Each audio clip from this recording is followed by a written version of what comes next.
Why is it always the after story they skip? They always skip the after stories whenever they do anime adaptation. I never understand why, but man, what a fantastic episode. The finale of Tsumasho, extremely emotional. I think I got teary-eyed like 3 times throughout this entire segment, but man, what a powerful ending to this entire story, and I really, really loved it. But we have a lot to go through, and I'll get into some skip content as well, because there's some unfortunately juicy bits that were skipped with the anime adaptation, but let's just dive into it. We have to talk about the elephant in the room. We, of course, have to talk about Keisuke and his lie. The massive lie that Keisuke told with Moriya. And, it feels bad. It feels really, really bad. And I almost want to feel a sense of that Takae knew.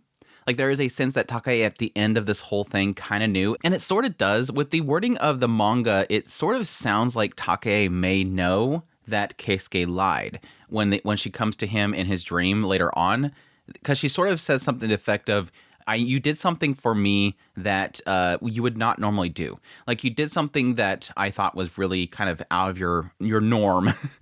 And it kind of gave this sense of that before when Take was talking to Mai at the park, she said something to the effect of, I think the two of them ... And then when the whole lie goes down, that's the point in which she basically says, oh, I thought it was just for show, but it's for real. They're actually going to do it. And that's when she was able to pass on.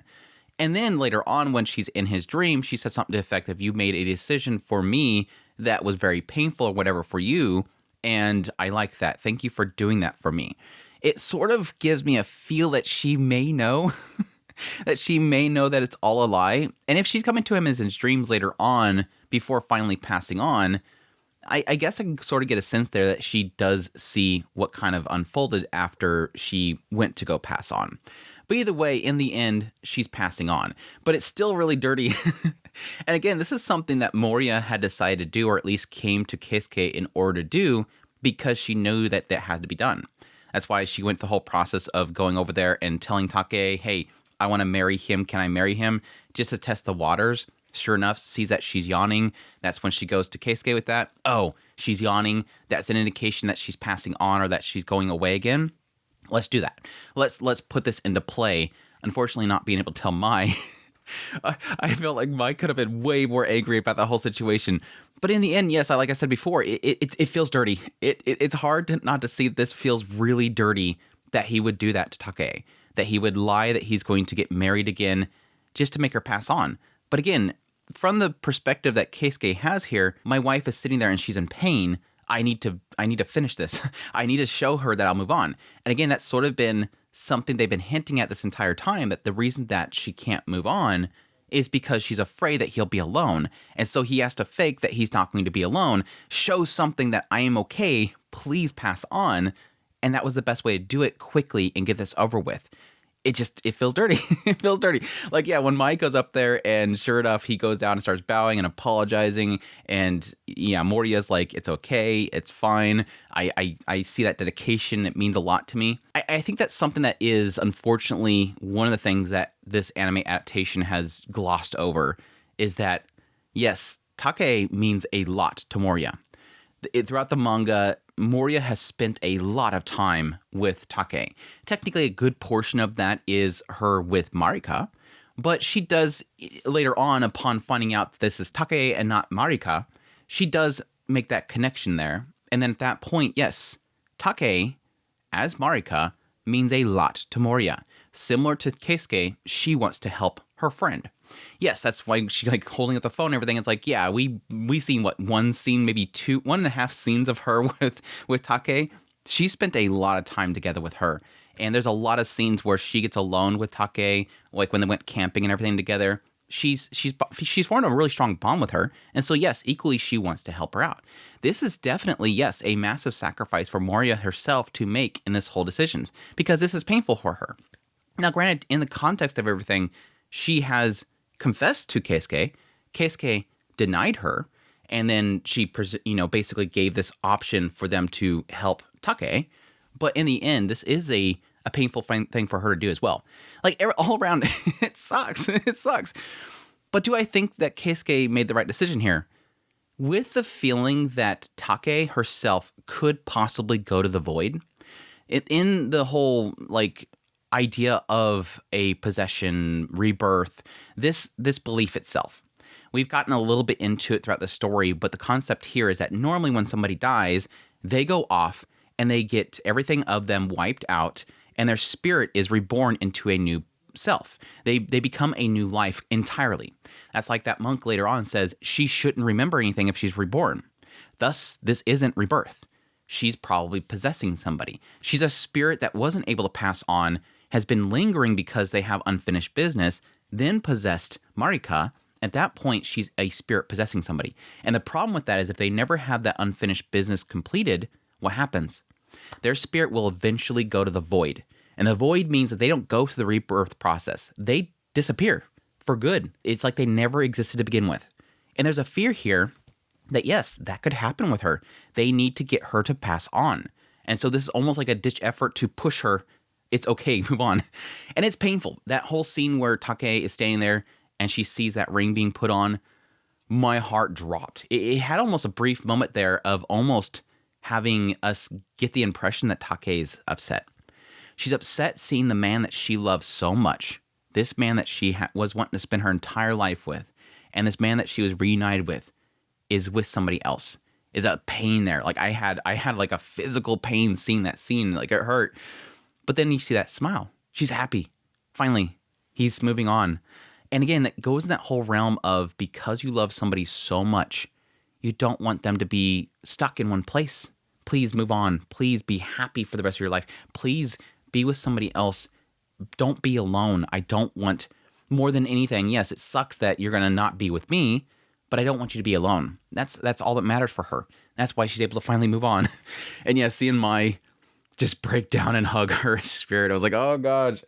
That was the other gut punch. Like seeing her hug her mom, I was like, oh, this freaking hurts. It hurts so freaking much. But yeah, I'm surprised that Mai didn't get more mad upon learning about the lie. That was like, I thought she was going to flip. She was going to flip. What do you mean you lied to mom? Not only are you moving on, but again, I think that goes back to Keisuke's character. This is all consistent with Keisuke's character. He's not just going to go, oh, Moriya, yeah, let's move on. Let's get married. He is literally stuck on Takae. He will never move on. And I think that's what makes this an overall story a very bittersweet end, is the idea that in the end, he doesn't move on. And I don't think many people will move on. You never move on from a loss. And I think especially with somebody that you were planning on spending the rest of your life with, your loved one, that soulmate, you can never move on. You can never get over that loss. It's never going to go away. You're never going to fully get over it. You could take therapy and all this kind of stuff. You're never going to be fully 100% over it. That's what makes it so special. That bond so special. But anyways, that whole thing, that lie aside, that sucked. It sucked, but it's in the end, it kind of again was the thing that he needed to do. And again, I think that with the whole dream afterwards, I think there's a feeling with the translation, at least in the manga, that Takae knew, but she appreciates that lie because it was the thing that helped her. I think it's a thing that she realized at that point that he was willing to move on, that he is okay, that he does have a future and all this kind of stuff. It's like a culmination of stuff. But in the end, the lie was to help her, not him so much. I think Takae, again, did have a need to be told, move on, it's okay. But yes, it does technically get into the skip content, which is the 5 years later that we find later on. In that segment with the 5 years later, we do get a hint that it's not over for Takae. And there's multiple reasons why I think this 5 year later thing is important to the overall story. And that's the fact that later on, yes, what we get in the 5 years later is that, yes, Mai and Renji, they get married. We see that in the anime. But they also have a kid. And at some point while they're walking with the kid, they take the kid over to go visit Keisuke. And Keisuke is living alone. He's in an apartment all by himself. He's reading a book. Presumably the book is the book that we've pretty much skipped the entire anime adaptation, which is this person that had this rebirth happen to them, that was an author that has the same situation as Takae, and she's basically talking to Takae the entire manga. Anyways, they visit. They sit the kid on the couch because the kid's asleep before they even arrive there. They start having a meal together, and then at some point the kid wakes up and goes walking towards Keisuke. Keisuke gets up and kneels down there to go, reach for her, and then suddenly we get a brief panel of Keisuke's shocked face, and their hands touch. Then the last panel of the entire manga series is a seedling. Yes, I think there's a couple things that you can draw conclusion from this little skip segment.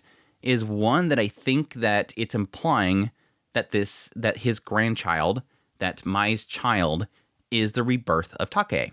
Now, it's important to establish here that this is not a creepy thing that I think a lot of people can see, and I think that's maybe why they skipped the anime. Like, oh my gosh, now he's into his granddaughter. I think the reason why they skipped it is probably that, but I do believe this is a very important segment. Not because I think it's Keisuke going, oh, great, there's my wife, it's now my grandchild. But it's more of a realization of Keisuke, that she has moved on. Because again, prior to this whole, like some point in the middle where we had the whole meeting with the monk, what they were establishing there is that, again, if somebody doesn't pass on, they will go to the void and they will disappear forever. Whereas normally, if they do finish that unfinished business, they will go to the rebirth process. This gives a indication that don't worry, reader, don't worry, person that is invested in this story. Take did get reborn.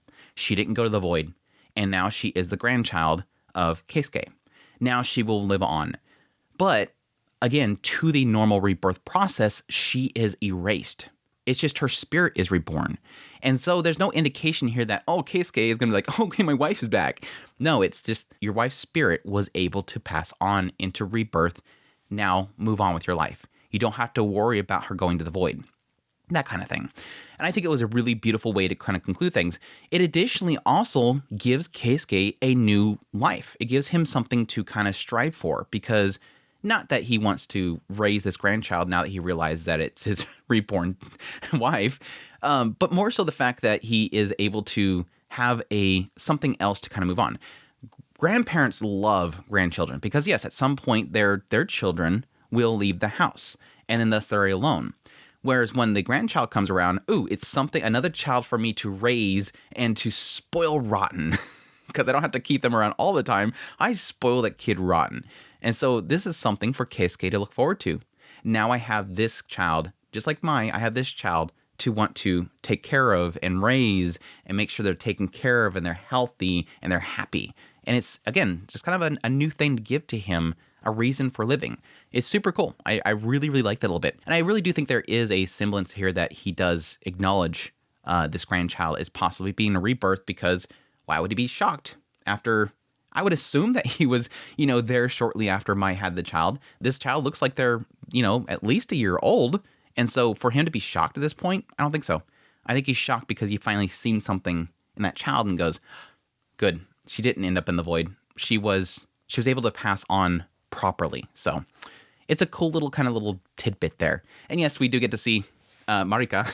Marika does technically grow up. She becomes a high schooler. She's still hanging out with her friends and everything like that. She's moved on. We get to see Chika, and Chika is in a business suit, and she's going to see that one lady that we've seen that was giving her advice, going to get drinks. It's pretty cool to see that kind of move on. And yes, the other thing that's unfortunately skipped in that whole segment is that, yes, Moriya does get married.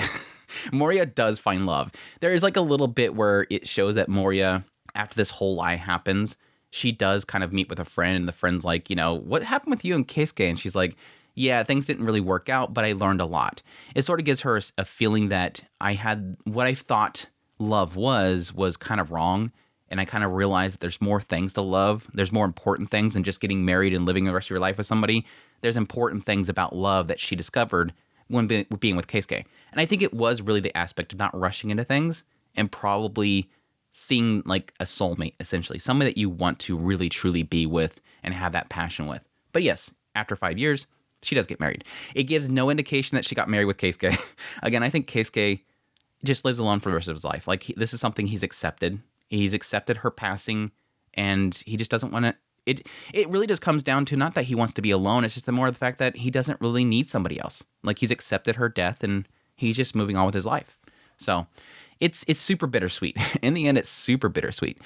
Everything around Chika, though, was great. Just her getting that letter from Take and her just basically breaking down. Like, her being reunited with Marika was just super massive gut punch. Like, I got super emotional with that whole thing. And yes, that letter basically saying, look, when I first came there, I was afraid of you. But then over time, I'm getting emotional. I think everything around Chika and Marika is like the stuff that really kicked my butt the most in this episode.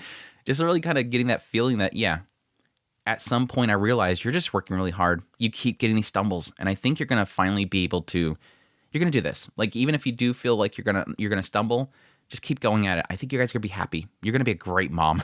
Super good. It's super good. Unfortunately, they skipped a lot of stuff around Marika too. That sucks. They did show at the very beginning that, yes, Take comes to the other kids and says, hey, I want to tell you guys the truth. The reason why I lost all those memories is because a fairy took over my body. The fairy did it. I was telling her about this and that, and then suddenly she took over my body and she took my memories with it. So I'm making sure to write this stuff down now. And yeah, they were talking about the idea of her making a manga, a Marika make a manga out of the whole thing later on. But anyways, what this does is, yes, basically, you can get a sense of this from the anime adaptation, but they do have a scene later on after Take passes on. She's hanging out with Miyuki and all them. You see it in the anime when she's walking with them, and you see Miyuki, the girl, she's like teasing her about something, and then suddenly she holds up the notebook, and then mom shows up. What happens there is that Miyuki is talking about, yes, her mom's like this, friends with a chef or something like that, and that, yes, they made some really good food at the Cherry Blossom Festival. Oh, yeah, that's right. You lost all those memories of the Cherry Blossom Festival, because this is during when Take was taken over. And so what Marika does, she goes, oh, don't worry, the fairy left me a note about that. Yeah, she has everything that happened during the time that Take was taking control. Take wrote down everything that happened so that Marika can read it and know what happened. So yeah, she's like, yeah, I wasn't there, but I don't remember, but I have it all in this notebook. It's really cool. I was a bit bummed, though, that we did not get the Take and Marika moment. I think that was really necessary, but the manga does have a segment where, you know, Marika is reading the notebook, and yes, in the notebook, Take apologized to her. It's very simple, and I think it's for purpose that she knows that she's talking to a child, and the child's not going to understand the deeper aspects. But she basically tells Marika, you know, look, I took over your body. I'm really sorry. I really badly need to see somebody. I was able to do that, and it was only a short time, but thank you so much for doing this. But yes, also telling her, hey, look, I wrote everything that happened. You know, hope that you and your mother can, you know, be well from now on. Thank you so much, Marika. It was a very simple note, but it wasn't my, you know, them to the two spirits meeting and talking. And yeah, Marika even, you know, addressing the fact that you saved my life and you saved my mom and everything. But it was enough.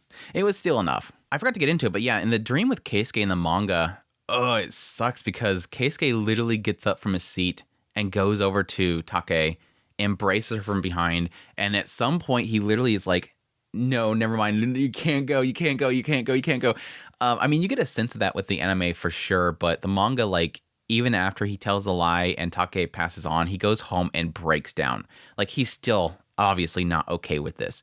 And then you get that whole dream sequence. He's, of course, crying when he realized that it wasn't a dream. But yeah, technically, additionally, in the manga, just literally not wanting to let her go. Like, even to this point, he's literally like, no, don't go. We could figure this out. That's why she gets in the whole thing about spirits and, you know, tell me about everything that happened. It is an aspect of you got to move on. And additionally, yes, you know, at some point we'll meet again and we can tell each other about everything that happened. It's just super bittersweet. Super bittersweet. I knew it was coming, but still super bittersweet. I like that he found a hobby in the fishing. Renji helped him out. Renji helped him out as well. But yeah, they sort of indicate this idea that Marika will go on and probably write a manga about the whole thing, because they were talking about you can write a manga based on that fairy, and it's like, yeah, technically if she wrote everything in that notebook to give to Marika, and Marika reads it and later on understands, you know, the deeper values that might be in that notebook. I'm not sure. I wouldn't think that Take would get super detailed about their relationships and everything, but I would assume it would just be kept to, hey, I went to school and Takaru says that I'm his girlfriend and I told him to shut up about it. Takaru's a good boy, but Takaru was super pushy about, you know, them getting into a relationship. It would probably be kept simple stuff like that, but she could possibly have enough information in that notebook to, yeah, write a manga about it, which I guess would be the joke about the Tsumasho manga is, yes, Marika writing that story. I just think that she would have to be a little bit older to understand all the deeper aspects of Keisuke and his love for Take and Moriya and all that kind of stuff. It's just there's a lot of information here. And yeah, technically a lot of perspectives that, you know, Marika or Take would not have seen.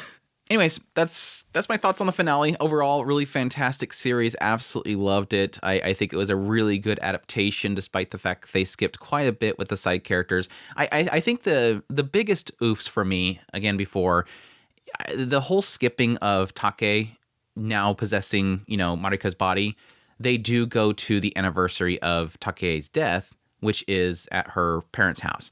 And so when she does arrive there, she does end up seeing her mother.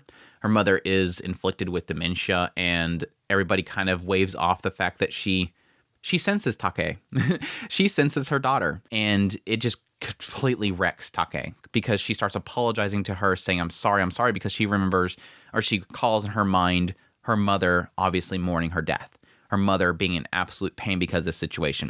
And it gets a little bit into the idea that her sister, who I guess apparently has always been sort of a useless sister, has stepped up and started to take care of her mother. It seems to indicate that Take, when she was still alive, she was taking care of her mother, who was, yes, going downhill, and her sisters weren't as useful. But later on, it has this moment where Keisuke asks, hey, if there's anything that you would tell your sister, what would you say? And she says, oh, if anything, I would probably tell her, don't worry. Her useless sister is going to take care of her mom. So it's like, ugh. They skipped this segment. It's such a good little segment. And yes, I think the whole skipping of the 5 years later was a big oof as well. But everything else, I'm perfectly fine with. I think there's a lot of missed opportunities with Moriya's character. She was definitely a lot more fleshed out in the manga. You get to see again her relationship with Take/Marika. And yes, just overall, the slow build of her relationship with Keisuke, as well as her struggles over, not wanting to step in there and confess to Keisuke because she's afraid of breaking that devotion that he has for his wife and all that kind of stuff. There's a lot of uncomfortableness that she goes through with this whole experience. And yeah, a lot of stuff around Chika was skipped as well, which does suck. Some really powerful moments with her. But like I said, overall, I think what the anime did was sort of keep it very focused, because I would admit that the manga is very scattered. It is all over the place. It jumps around a lot, and its overall focus does not keep in one place. So I would assume that most people probably like Tsumasho, the anime, a lot more. But if you want a little more deeper details about the characters, I think it's a really good read. But overall, I enjoyed it. The animation, the studio, and everything, a little bit rough, but it worked. It worked overall. But anyways, that's my thoughts on this series. I hope you guys enjoyed my impressions, my skipped content videos for this series. There's a lot more skipped, unfortunately, but because things were moved around so much, it was very difficult to choose what would be covered in my skip videos and what wouldn't. But I hope you guys enjoyed a little bit more extra insights from the manga. Thank you guys for watching. If you're new here, make sure to subscribe before you leave. If you like this content, you want to support more, I have links in the description below. Greatly appreciate it, as. Until next time, y'all take care.